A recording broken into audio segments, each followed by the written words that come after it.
Brajera Kala Gopa Vrindapalo Chita Hari Vampita Hari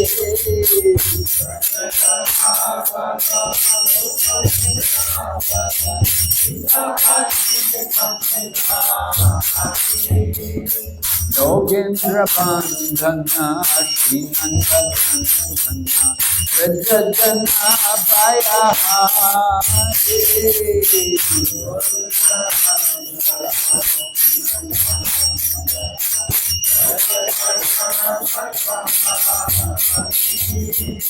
Nabina Radha Rupa Manohara Mohana Bhakti Bihari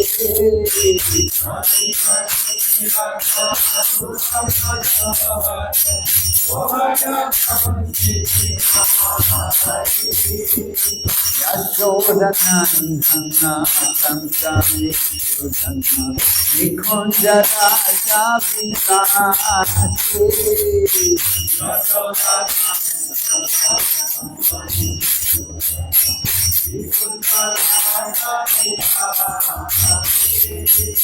Kadambakana Raja Parayana Vindavipina Nivasi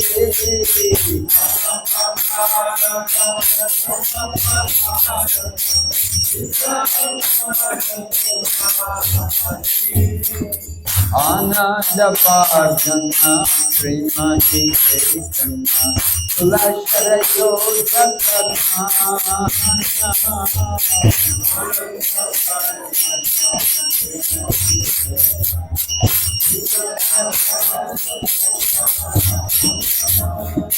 Gopangana Ganatita Vinodana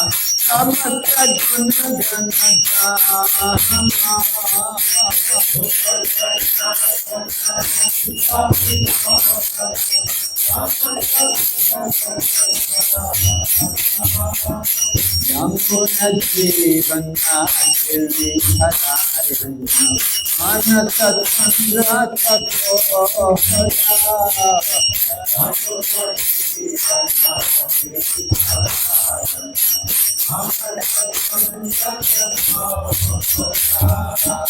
Mashudada O Krishnaya Ako Bhajnamanam Mohora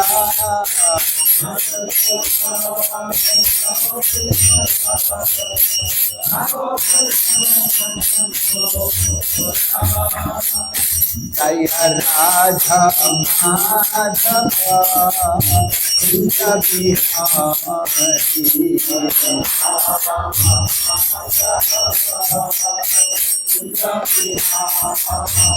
Jai Radha Madhava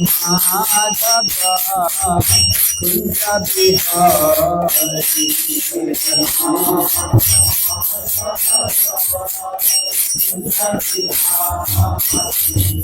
Gopikana Ballabha Girivaradhari Gopikana Ballabha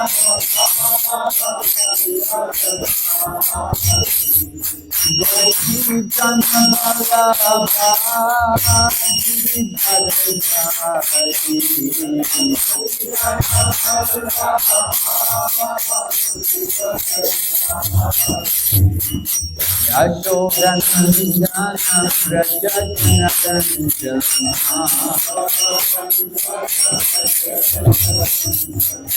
Yashodanandana Prajajanandana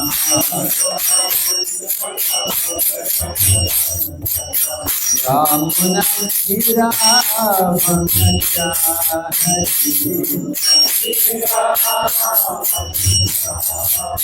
Yamuna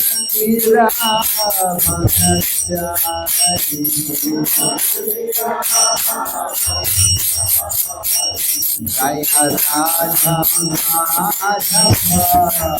Kunja Bihari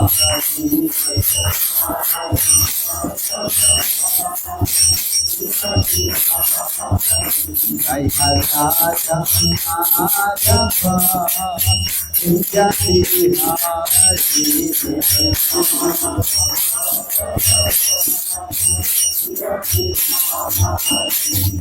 Govindana Ballabha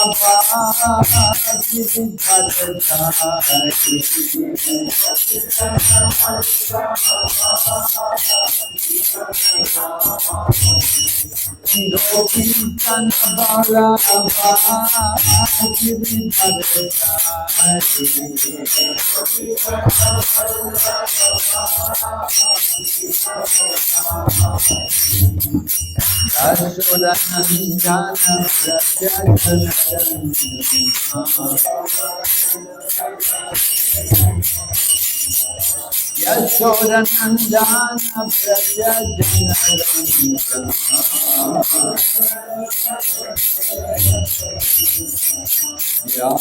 Yamunatira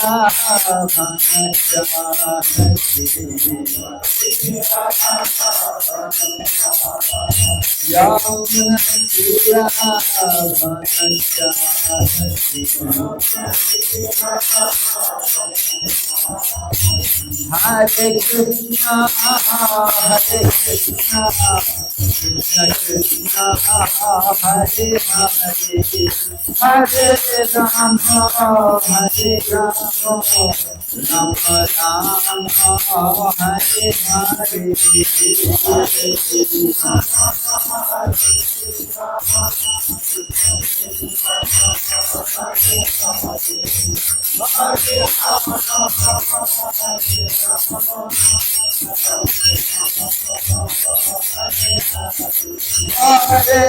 Krishna, Hare Krishna, Krishna Krishna, Hare Hare, Hare Rama, Hare Rama, Rama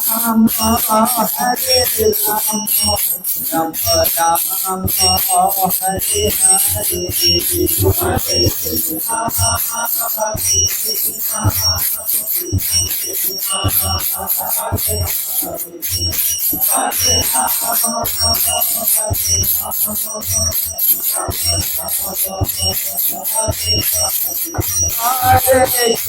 Hare Krishna, Krishna Krishna, Hare Hare, Hare Rama, Hare Rama, Rama Rama, Hare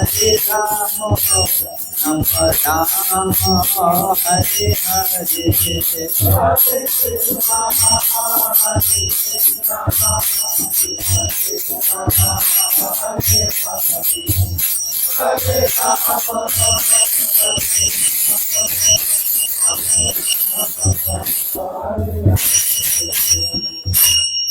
Gaur Premanande.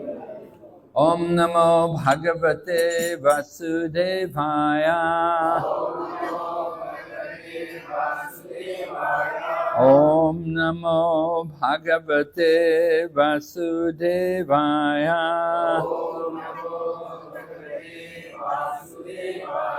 Om Namo Bhagavate Vasudevaya.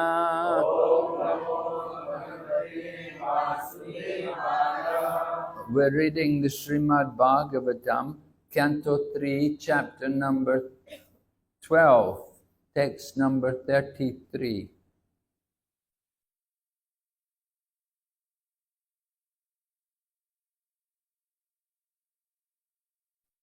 Sa itam granata putran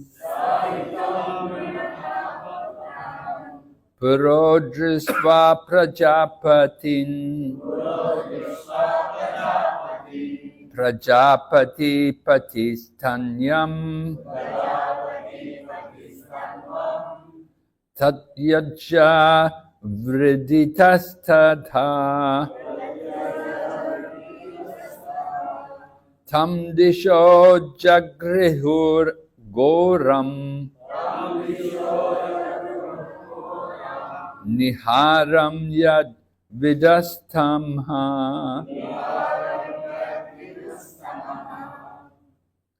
Saitam grinata putran Purodrisva Prajapatin Prajapati Patistanvan Tatyaja Vriditastadha Tamdisho Jagrihur Goram Niharam Yadvidasthama.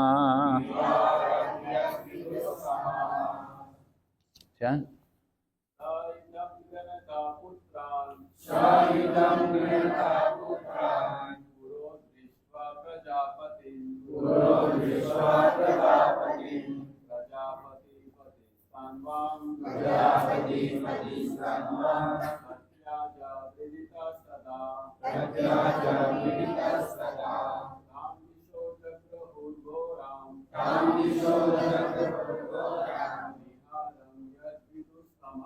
Niharam Yadvidustamaha Sahitam Vinata Putra Drishva Prajapati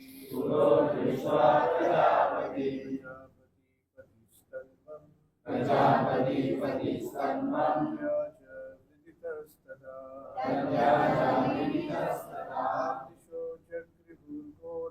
Tamdisho Jagrihur Goram Niharam Yadvidustamaha Sahitam Vinata Putran Puro Drishva Prajapati Prajapati Patistanvam Tatyaja Viditastada Tamdisho Jagrihur Goram Niharam Yadvidustamaha Sahitam Vinata Putran Puro Drishva Prajapati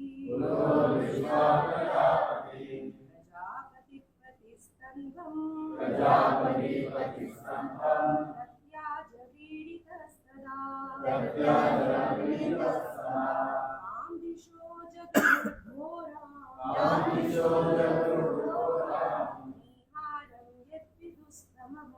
Niharam Yadvidustamaha Sahitam Vinata Putran Puro Drishva Prajapati Prajapati Patistanvam Tatyaja Viditastada Tamdisho Jagrahur Goram Niharam Yadvidustamaha Sa He Brahma Itam thus Grinata speaking Putran sons Pura before Dristva seeing Prajapatin all the progenitors of living entities. Prajapati Pati, the father of them, Brahma. Tanvam, body. Tatyaja, quit. Vridita, ashamed. Tada, at that time. Tam, that body. Disha, all directions. Jagrihu, accepted. Goram, blamable. Niharam, fog. Yat, which. Vidu, they know as. Tama, darkness. Translation. The father of all Prajapatis, Brahma, thus seeing all his Prajapati sons speaking in that way, became very much ashamed and at once gave up the body he had accepted. Later that body appeared in all directions as a dangerous fog in darkness. Right? You can repeat. The father of all Prajapatis, Brahma, thus seeing all his Prajapati sons speaking in that way, became very much ashamed and at once gave up the body he had accepted. Later that body appeared in all directions as a dangerous fog in darkness. Purport by Srila Prabhupada. The best way to compensate for one's sinful acts is to give up one's body at once. And Brahma, the leader of the living entities, showed this by his personal example. Brahma has a fabulous duration of life, but he was obliged to give up his body due to his grievous sin, even though he had merely contemplated it in his mind without having actually done it. This is a lesson for the living entities, showing how sinful an act it is to indulge in unrestricted sex life. Even to think of abominable sex life is sinful, and to compensate for such acts, one has to give up his body. In other words, one's duration of life, blessings, opulence, etc., are decreased by sinful acts, and the most dangerous type of sinful act is unrestricted sex. Ignorance is the cause of sinful life, or sinful life is the cause of gross ignorance. The feature of ignorance is darkness or fog. Darkness or fog still covers the whole universe, and the sun is the only counteracting principle. One who takes shelter of the Lord, the perpetual light, has no fear of being annihilated in the darkness of fog or ignorance.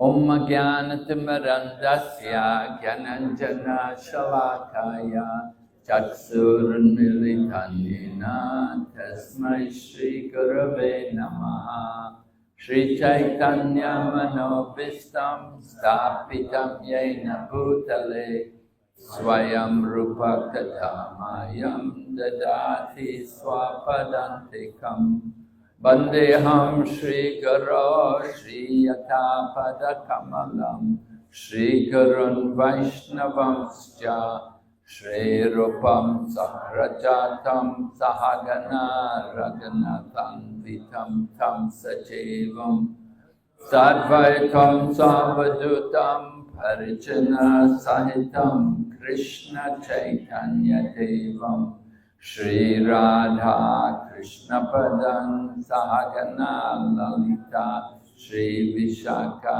Nitamscha Hey Krishna Karana Sindhu Dina Bandhu Jagatpate Gopesha Gopika Kanta Radha Kanta Namastate Tapta Kanchana Gaurange Radhe Vrindavaneshwari Vrishabhanu Sute Devi Pranamami Hari Priye Vanchakalpatarubhyascha Kripa Sindhu Vayevacha Patitanam Pavanebhyo Vaishnavibhyo Namo Namaha. Jai Shri Krishna Chaitanya Prabhu Nityananda Shri Advaita Gadadhar Shri Vasadi Gaur Bhaktavinda Hare Krishna, Krishna Krishna, Hare Hare, Hare Rama, Rama Rama, Hare Hare. So we're hearing about the creations of Brahma. So it began with the creation of the Kumaras. Well, actually, even before the creation of the Kumaras, Brahma created different ignorances. And then he created the four Kumaras. And the four Kumaras were also not very pleasing to Brahma, because Lord Brahma desired that they would help him in procreating the universe. But of course, the four Kumaras had other things in mind, and they were not interested. So Lord Brahma had to accept that. And then he created Rudra, and Rudra expanded, and there was more problems. So now we're hearing about the problem he got when he created a daughter, that he was attracted, he became attracted by his own daughter. So the sons of Brahma, the Prajapatis, seeing their father lusty after his own daughter, they were shocked, and they expressed their disapproval to Lord Brahma. And Lord Brahma has come to his senses, hearing the words of the Prajapatis. Lord Brahma himself, he is the chief Prajapati. Now Prajapatis, they're very senior in the universe. They have a very big position, and they have to be respected. Lord Brahma, he was the chief of the Prajapatis, and he was behaving in this manner which was unacceptable. And he came to his senses and realized what was happening, and he felt ashamed. So that was good, that he felt ashamed. And then Srila Prabhupada writes in the purport that the proper way to atone for that is to give up the body. And Lord Brahma, of course, he did that. He gave up that body. Subtle body. Gave up the subtle body. So higher planets, beings on the higher planets, they have subtle bodies. Their bodies are not so gross as we have. Our body, we are earthly creatures.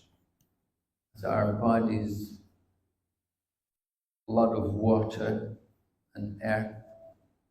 But on the higher planets, going up, Lord Brahma is way up at the top of the universe, Satya Loka, way up at the very top of the universe.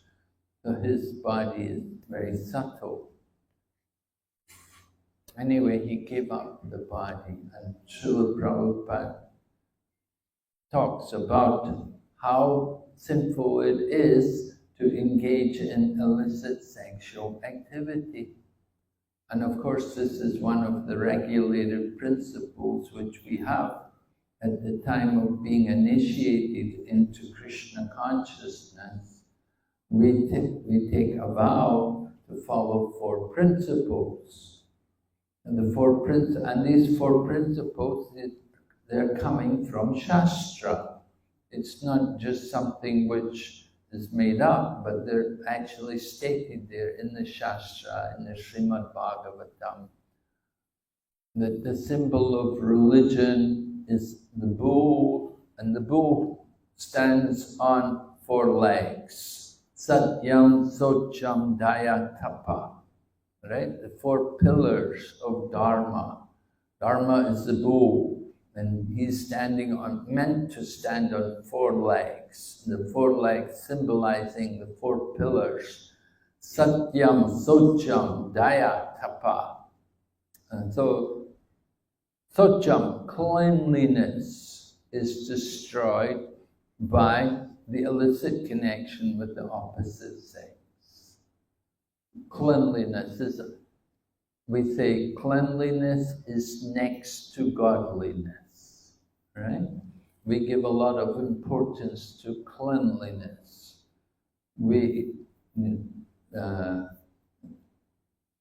Brahmacharis should take bath once a day. Grihastas take bath twice a day. Sannyasis meant to bathe 3 times a day. Chaitanya Mahaprabhu would bathe 3 times a day in the sea at Puri. He would go every day bathing in the sea at Puri. So cleanliness, very important, and cleanliness is not only external, but internal also. Externally, we wash the cloth. Every day we like to change the cloth. Every day, a clean cloth. That's one, for people at least worshipping the deity, it's important. And cleanliness is also internal, purifying our heart. We clean the heart, and we clean the heart by the chanting of the holy names, by associating with the holy names of the Lord. Lord Krishna is antiseptic and is prophylactic, and so he can cleanse the heart. If we will associate with Lord Krishna, chanting his holy name, then certainly it will clean the heart, take out all the contamination. We know how thorough Lord Chaitanya was in cleaning the Gundicha temple, Gundicha Marjanam. Did you also do Gundicha Marjanam before Rath Yatra? You know, they have that festival, it's supposed to be observed. You have to clean the temple very thoroughly. And Lord Chaitanya brought all the devotees with him. They all came and they brought pots and brooms, and they all came to clean. And they brought the water from the lake nearby. There was one sarova there, and they brought all the water, and the water was flowing like a river in the Gundicha temple. And they didn't just wash the floor, they washed the ceiling. Could you imagine it? They washed the ceiling and all the water everywhere. They removed all the dust and the grains and the sand.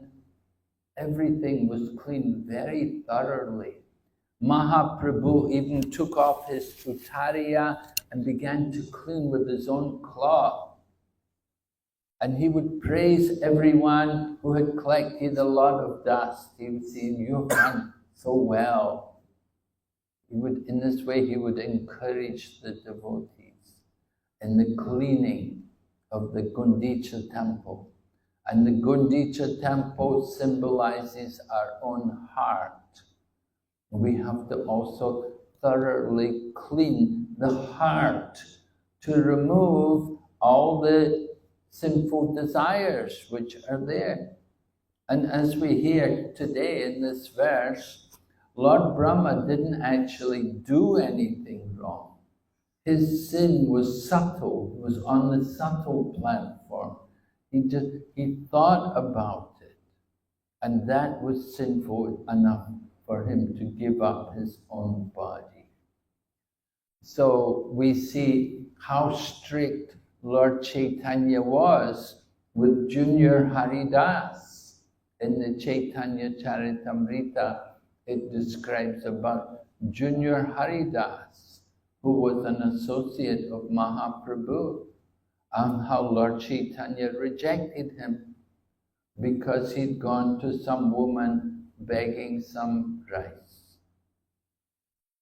Lord Chaitanya, where did this rice come from? Lord Chaitanya, and they said, oh, Junior Haridas brought it, he got it from Madhavi Mata.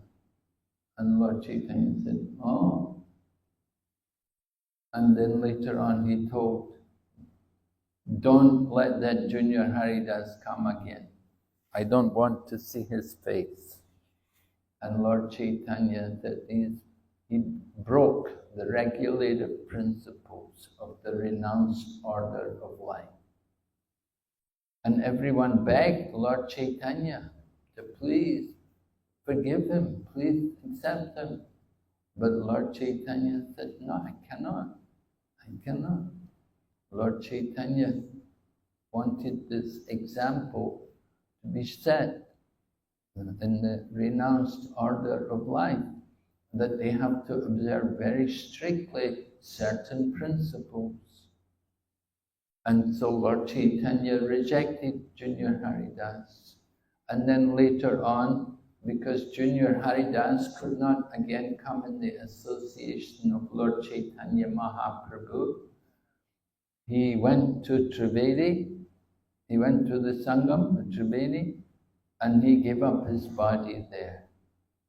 And when Lord Chaitanya heard, he said, yes, this is proper. He said, this was a proper thing to do. So, this was Chaitanya Mahaprabhu. He was so strict sometimes. He could be soft as a rose, but sometimes he could be like a thunderbolt, so strict. So anyway, the principle is there, that regulative principle, that no illicit connection with the opposite sex, that destroys the principle of cleanliness. And this is a primary principle in practice of Krishna consciousness. As Srila Prabhupada describes in the purport that sinful activities caused by ignorance, or you could say ignorance is the cause of sin. If you study the nectar of devotion, in Srila Prabhupada's nectar of devotion, Srila Prabhupada also discusses about suffering. Why do people suffer? Suffering is caused by ignorance. And ignorance causes sin. Because of ignorance, people have sinful desires. Sinful desires lead to sinful activities, which leads to suffering. So this is how it's explained in Nectar of Devotion. Here, we're hearing how even subtle offense, so just simply desiring sinful activity, is the cause of suffering. How careful we have to be to control the mind, to control the restless mind, because the nature of the material world, there's so much agitation of the senses, so much propaganda. You know, you open everybody has a mobile phone, and you open your mobile phone and they will send you something, and you know, nowadays they have all of these flicks, there's Netflix, and little short movies are there, and a lot of it is stuff which is not very suitable for devotees to look at. It's not very good for our consciousness. You take a risk every time you open your mobile, especially if you go to look at these kind of messages. Now, we have to be very careful controlling the mind, because everywhere there's so much propaganda. They're encouraging people, right? The media, they want to agitate the senses of the common people. They want to inspire the common people, to encourage them in their sinful life. Because if people don't engage in sinful activities, a lot of business will be lost, right? All the bars would close. Oh, that would be a big problem for some breweries, you know. All the liquor stores would be affected. Now they encourage more and more sinful activities. In some parts of the world now, they've allowed marijuana to be legal. You can go to Thailand, and places in Thailand, they're selling it everywhere there. And people are all, they're into their drugs, their marijuana, smoking. And even in America, some states in America, they've legalized marijuana. And so this is the business, just like in the past, alcohol used to be illegal. But now, of course, everywhere they sell alcohol. So common. So the modern society is making use of the ignorance of common people to encourage them in their sinful life, to encourage them in more and more sinful activities. And they make all kinds of arrangements for people's sinful activities. And because it's a big business, they make money from it. Their income is coming from the sins of people. And the common people, they don't realize that their sinful activities are going to bring them suffering.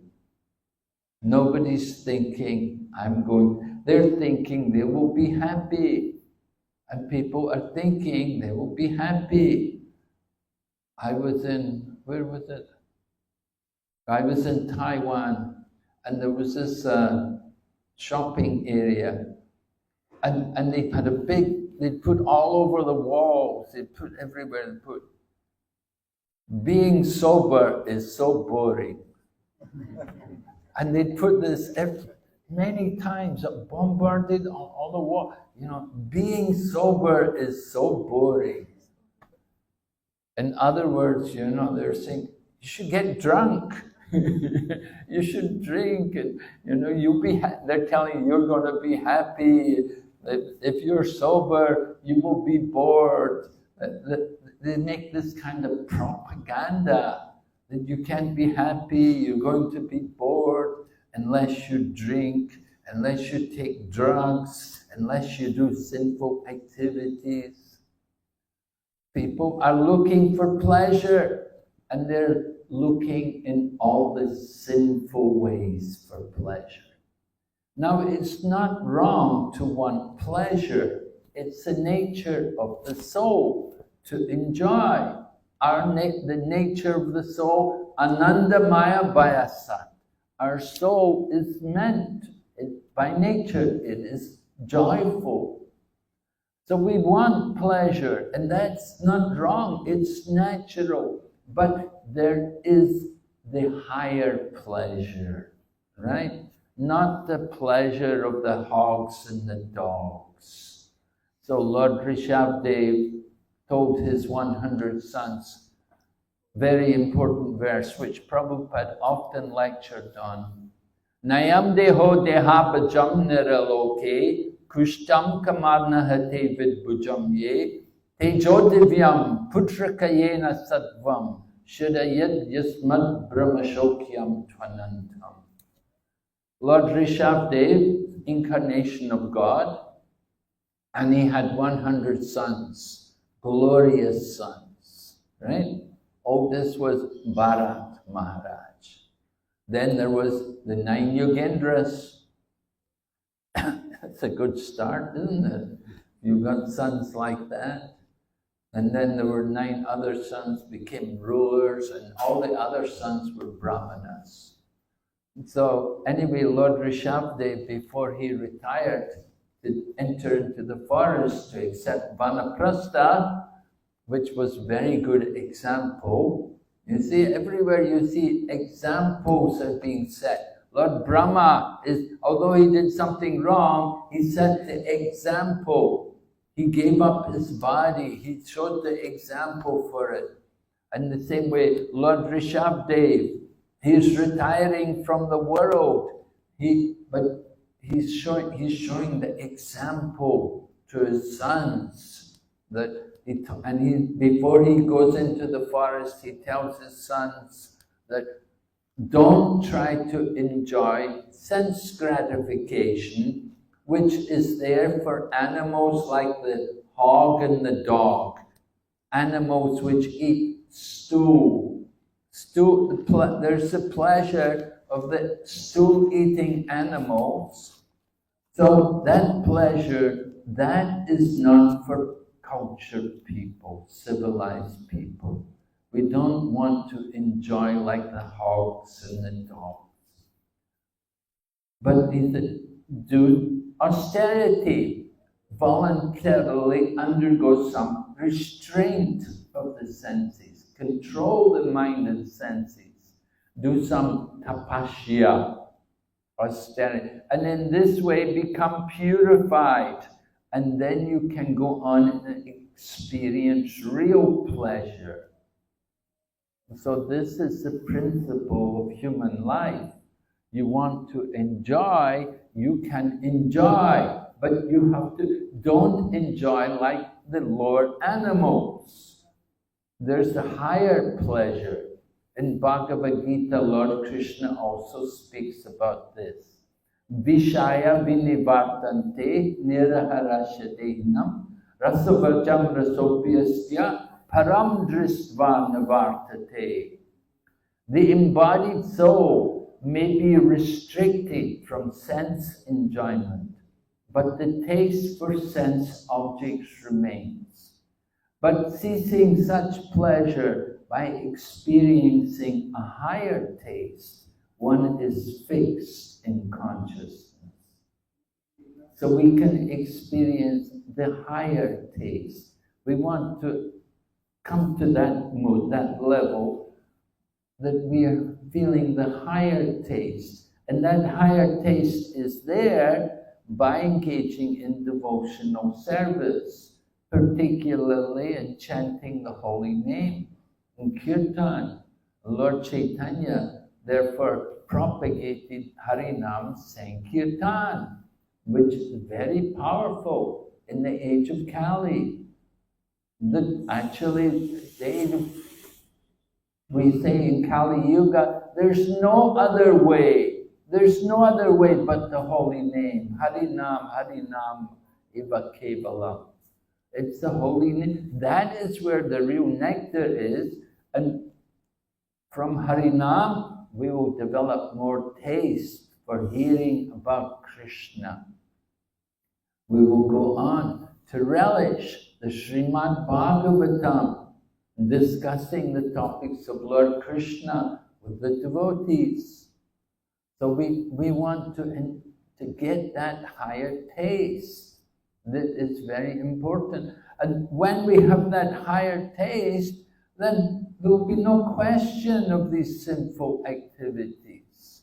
The attraction for sense enjoyment, it will not be there. Yamunacharya describes, right? Yamunacharya, before, initially he had been a worldly person. He was a king, and he was enjoying heavenly pleasures, royal pleasures. You know, in the palace of the king, there would be so many fair ladies around, and there would be a lot of opportunity for sensual pleasures. But then Yamunacharya renounced everything, and he became a great devotee. And he described how he developed that taste. Yadavadi mama cheta Krishna padaravande nava nava rasa tamunya rantamati. Yamunacharya said, since I have become a devotee, experiencing more and more pleasure in the service of the Lord, he said, whenever I think of my past and I think of these things. My lips curl with distaste and I spit at the thought. He spits at the thought. He doesn't spit at the people. He spits at the thought which came in his mind. We want to understand he had developed the higher taste. And Srila Prabhupada also spoke about these things, how devotees, how before even coming to Krishna consciousness, maybe before coming to Krishna consciousness, they had engaged in sinful activities. But after coming to Krishna consciousness, they didn't have no more interest in these things. That even though the opportunity comes, they have no interest. It becomes insignificant, no interest. Srila Prabhupada described himself. He was walking in the street and he met an old friend. He met someone from his school days. And the man said to him, he said, you know, I'm going to the cinema. Why don't you come with me? And Prabhupada looked at him and said, I won't come with you to the cinema even if you give me $1,000. So, you know, that is the mood of the devotee, that we're not interested. The opportunity is there, but you're not interested.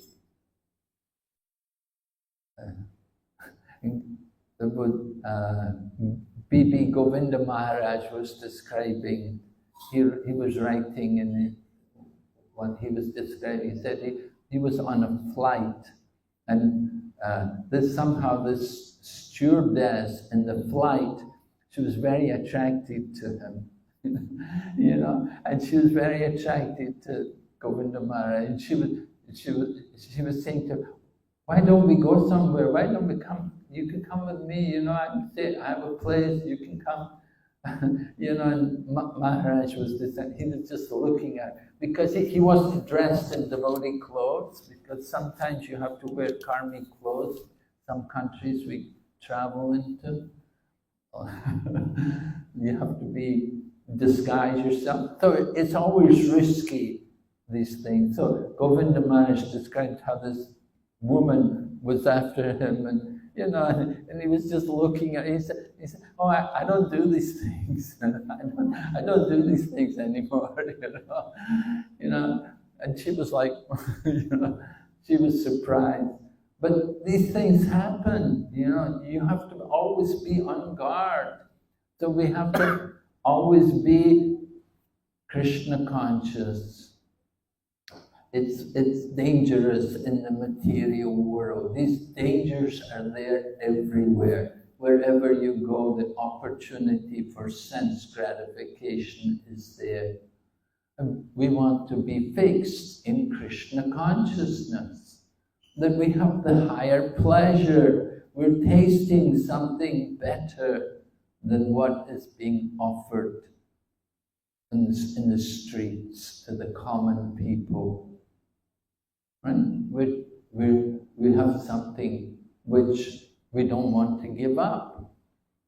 Prabhupada writes, a devotee of Krishna will always be very careful to strictly follow the regulative principles, because he knows that if he goes away from the regulative principles, then it will bring so many problems to him. Right? Sinful life will lead to suffering. So certainly we don't take it would be very foolish to think, oh, well, I will just chant Hare Krishna to counteract the sins. That is very bad. That's a very big offense. To think that, you know, I will chant and overcome I'll do more sins and I'll just chant to make up for it. So sometimes people have that misunderstanding that they can do like that. But that kind of chanting is certainly very bad. It's offensive. And you're not going to get away from the suffering, from the reactions. So anyway, the point is, you have to be very careful, because material world. We say padam padam tadvipadam natesham. There's danger in every step. So you have to always fix our mind on Krishna. And our sadhana is very important. The morning program, every day we have to have that regulation to wake up early in the morning and to chant the Maha Mantra faithfully and do our rounds and then read Srimad Bhagavatam, hear some scriptural knowledge, worship the deity. We want to be cautious also about what we eat and where we eat. Taking food here and everywhere, it's risky. We can also get contamination that way. They say disease comes from the mouth. What you put in the mouth can make you sick. So you be very careful. Try to get prasada. Be careful where you go to eat. If you have to eat outside, you don't want to make a habit of it, of regularly eating outside. It's much better. Arrange your own food.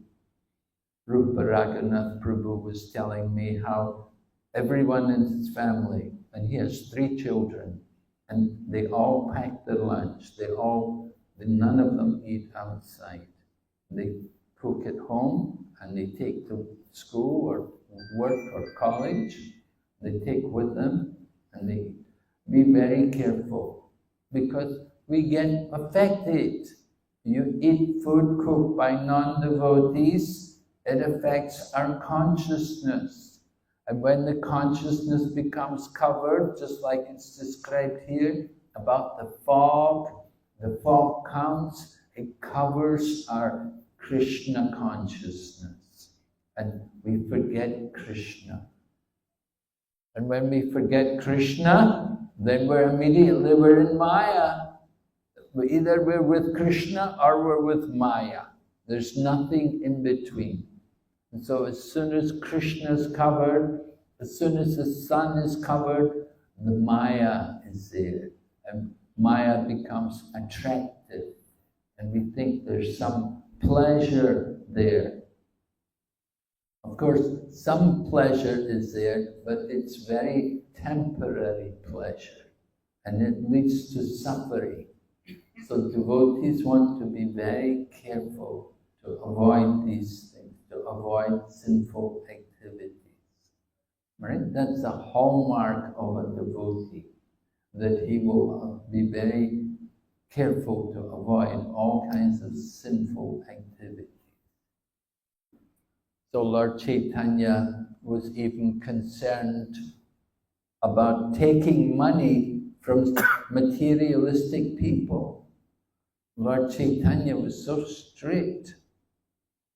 He wouldn't even meet the king, right? He didn't want to meet Maharaj Prataparudra, that he's a materialistic king. I'm a sannyasi. I cannot meet such a materialist. And when Kamalakanta Vishwasa wrote a letter saying Advaita Acharya is in debt 300 rupees, he was asking, the king to pay the debt for him. So Lord Chaitanya was upset. He said, this is very bad. Advaita Acharya is God. The note said, Kamalakanta Vishwasa wrote a note, said, Advaita Acharya is God, but he's in debt 300 rupees. And so Lord Chaitanya is very good. He knows Advaita Acharya is God. He is God. But it's very bad. He said he's in debt 300 rupees. This is an offense. And Lord Chaitanya, although at first he rejected Kamalakanta Vishwasa, but then Advaita Acharya appealed and he got him forgiven. And then Lord Chaitanya instructed that devotees must be very careful never to take money from materialistic people. You become affected by that. It can be affected by that. devotee have to be very careful. We're very cautious. When we accept money from people, we will use it for Krishna. We will not use it for our own self. And similarly with food, you have to be very careful where we go, what food we eat. You eat things like, if you get bread, maybe you buy bread or cakes or things from a shop made by non-devotees. It's not very good. We need to have our own supply. In Hong Kong, our temple in Hong Kong, we make bread for the devotees. All the devotees get their bread from the temple. Because bread, you know, often cooked by non-devotees, you buy bread from some shop. Not prasadam, not very good. We like to have things made by devotees. The important ingredient is love and devotion. And you have to get that from the devotees. So we're very cautious. The life of a devotee is like, we have to be very cautious everywhere. Constantly remembering Krishna. And we get that strength by having a good sadhana every day. We have to chant the holy name very carefully, very seriously. Hear about Krishna, associate with Krishna, and associate with devotees as often as possible also. Very important. So these are some points. I wanted to stop here if there's any questions.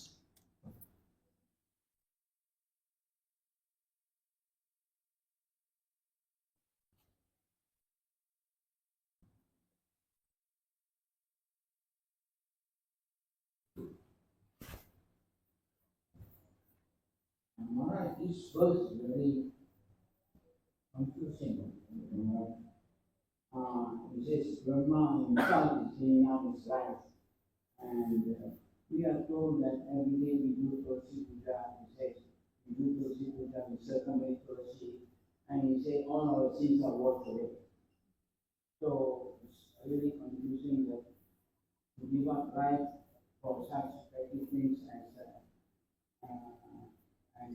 and I've been told that most of the religions, they don't allow suicide to be committed. They don't what? Allow suicide. So then why are we doing Tulsi Puja every day and second day and saying that all our things are being washed away? Well, you have to understand the position of Brahma, that he's not a common man. He's a very important person in the universe. He has a very topmost position in the universe. So his example is very important. Now for the common man, the ordinary person, okay, yani kani champapani. You can get freed from the sins by circumambulating Tulsi.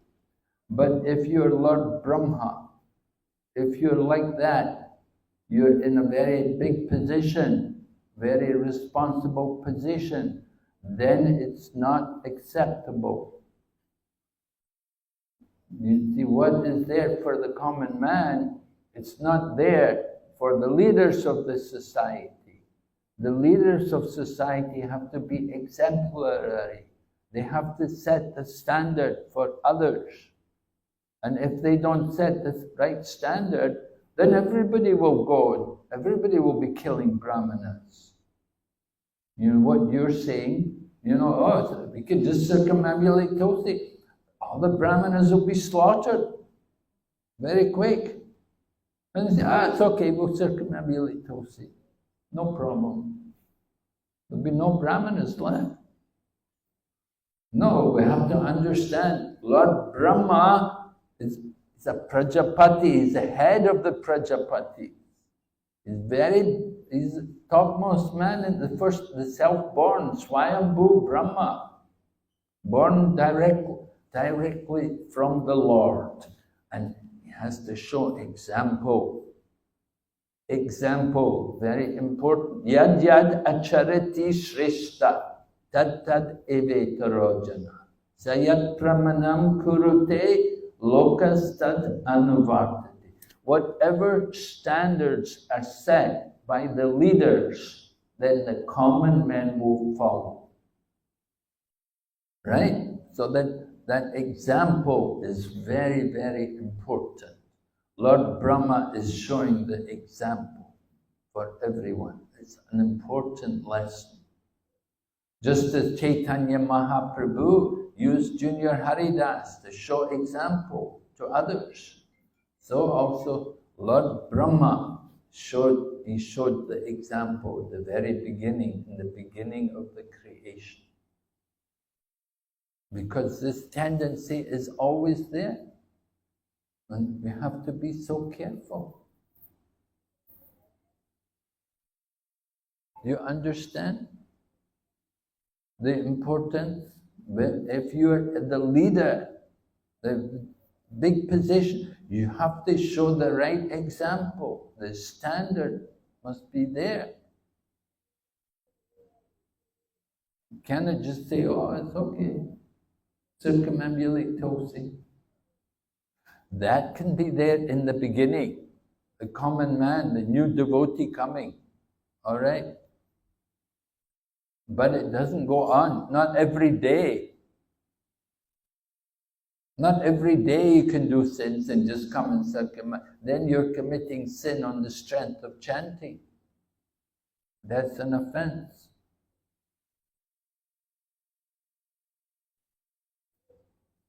So when people are instructed and people know better and they still do sins, then it's very bad.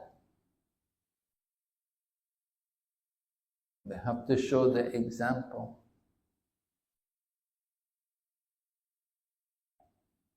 But then Maharaj, you say that this life is not your own. This is Krishna provided this life.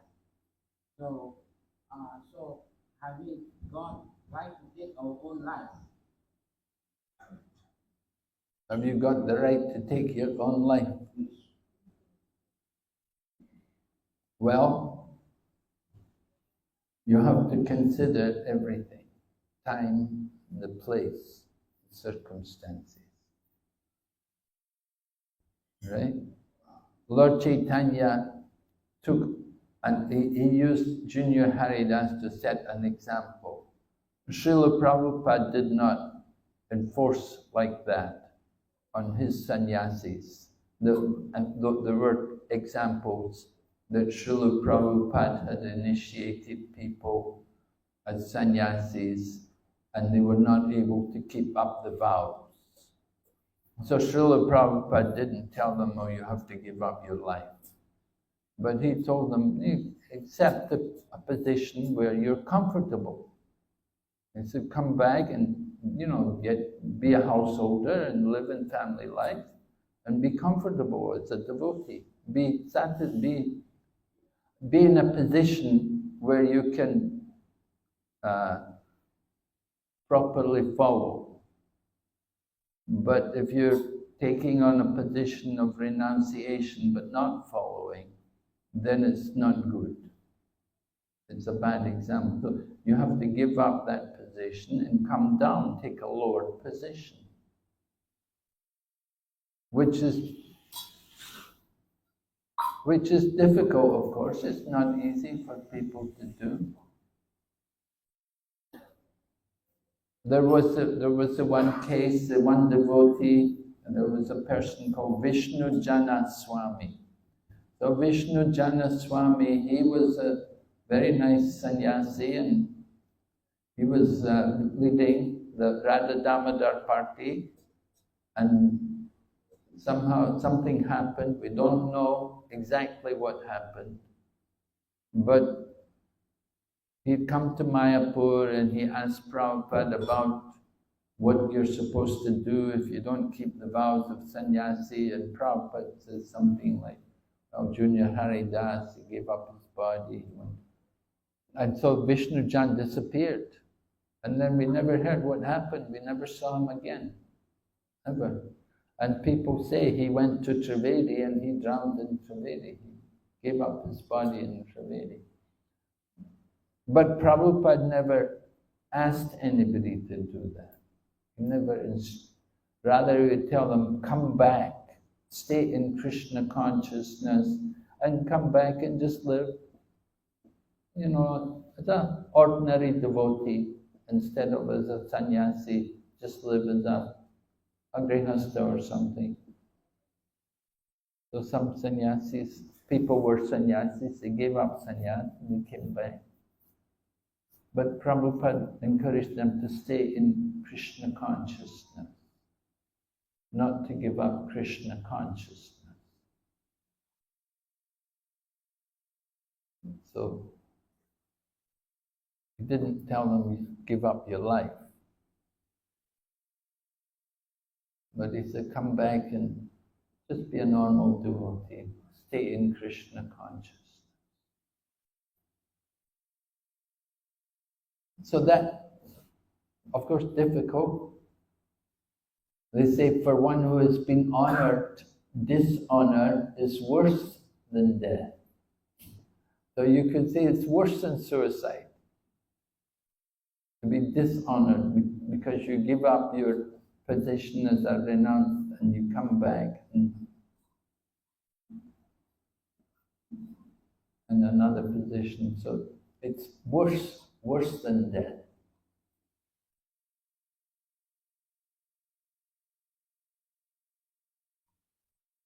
But some people have done it.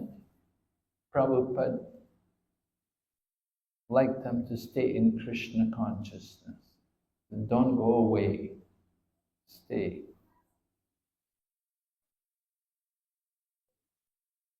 Right? So we have some people like that today in our movement. They were sannyasis for some time, they gave it up. They did some service. They did do some service for Krishna as a sannyasi. So like that, it's an opportunity to do service. They were not able to maintain it, but for some time at least they did some service. So that is the point. And we should appreciate that they did a lot of service as a sannyasi.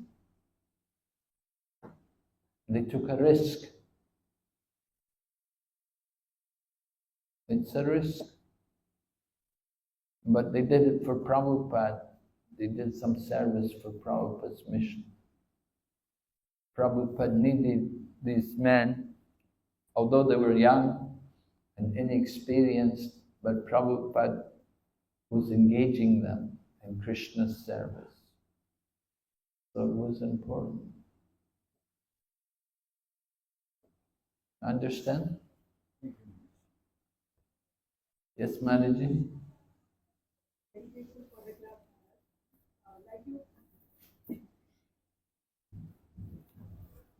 for the class here. Like you rightly said, in the outside world, apart from the devotees group, everybody is trying to justify all this conservatism activities like eating and different kind of things, right? So when we try to deal with such people, because we have to, how to help them to understand that this is sin, like, you know, how to help them to understand really the concept of sin. Yes. Yeah, people have different ideas what is sinful and what's not. I was saying about marijuana, right? Nowadays they say it's not sinful because it's legal everywhere. Just like alcohol, nobody thinks alcohol is sinful, drinking a glass or drinking a cup of tea. Could you imagine telling people this is sinful, you know? Everywhere people are drinking tea and coffee. And so, sin, what is sin and what is not sin? it's a very relative issue. You know, if you're a member of the Mormon church, in the Mormon church, no tea and no coffee. The Mormon man said to me, he said, I know we're a real religion. We don't drink tea. You know, they eat everything, but they don't drink tea, so they think it's a real religion. So that was his thinking. So every different standards are there, different faith, they have all different standards. So what is the standard? Well, I said, Satyam, Socham, Dayatapa. You know, these 4 pillars are there. How to understand these things is certainly going to be different. What is cleanliness? Some people cleanliness, wash my hands. That's clean, you know. They never bathe, you know, but wash the hands. So different standards will be there everywhere, different things. So mercy, it's very hard for us to make it clear to people, but we have our own standards in the Vedic culture, you know, what is sin, what is not. So our standard of sin, and what is according to Krishna's principle, Krishna's standards, you know, according to Bhagavad Gita, these things. In the Bhagavad Gita, for example, tells about food in the modes, food in goodness, passion, ignorance. So we highlight goodness more than passion and ignorance. So sinful activities, a lot of passion and ignorance. We focus more on goodness. So like that, we try to convince people what should be the proper standard of behavior. It's difficult.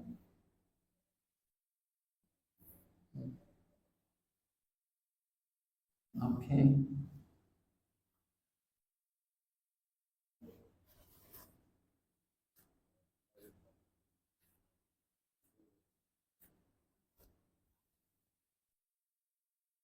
Krishna, Maharaj. Thank you for a wonderful gospel, Maharaj. Maharaj, normally when we took initiation, we take a vow like we have to follow for regulated principle and we have to chant at least 16 rounds. But Maharaj, like you mentioned, it is sex. So sometimes myself, I think, okay, today I am not going to do, or today I am not going to involve, like you say. When we turn on our mobile phone, that means we are taking a very risk in every step. So sometimes I feel that like today I am not going to do, not going to involve all these stupid things. But also, Maharaj, I'm not able to control myself sometimes, like watching the videos, YouTube, all these, you know, sometimes. Then you also mentioned Brahma even can reign after his daughter. So if we compare with the Brahma, we are very like, you know, Maharaj, for example. So is there any way to come out from this state? How to come out from this state? Yes. Well, like you said, you know, you don't want to watch videos and stuff. You know, these watching videos and too many these things will definitely influence your consciousness. So if you can avoid these things, it's better for us. Better to stay away from the Bollywood movies or the Tamil movies or whatever movies you're watching, you know. And you want to focus more on Vyasadeva and Bhagavatam, you know, these things.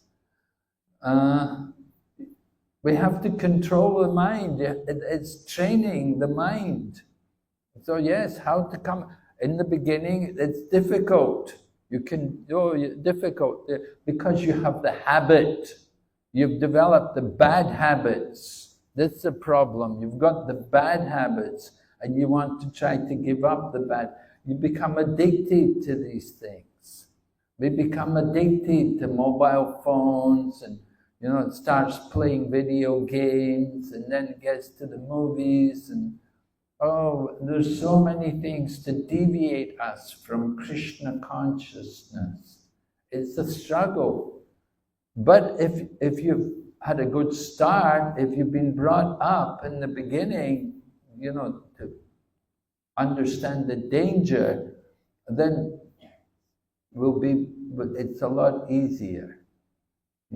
If you have the habit to do these things, then it's difficult to give up because you get attached to it. You have to be determined that this is not right. These things I'm doing are wrong. I have to give them up. And how to give them up? You have to become more absorbed in Krishna. You're not focused enough in your devotional service. You have to do more chanting. So we encourage people, study the Bhakti Shastri course. Everybody should do Bhakti Shastri. Go online, you can take the course. Very important, study the books with the devotees.